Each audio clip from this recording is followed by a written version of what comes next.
আহম্মদ, তাকাও আমার দিকে, তাকাও। কি করছো তুমি দেখি? অত বার করছো কেন? একটা বার করো। হ্যাঁ, এই কানে দেখো কতটা নোংরা হয়েছে। আস্তে আস্তে লাগে না? হ্যাঁ,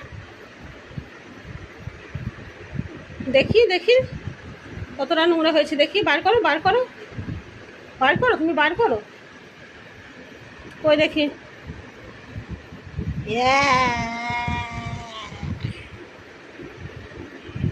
ছেলে একা একাই পরিষ্কার করছে কান। ওই কানটা, ওই কানটা, ওই কানটা পরিষ্কার করো। ওই কানটা পরিষ্কার করো। ওই দিকেরটা, ওইখানে। এখানে ফেলে না, এখানে ফেলে। নোংরা হয়ে যাচ্ছে না? দাও, সব বন্ধ করে দাও। তুমি পড়াশোনা করবে না?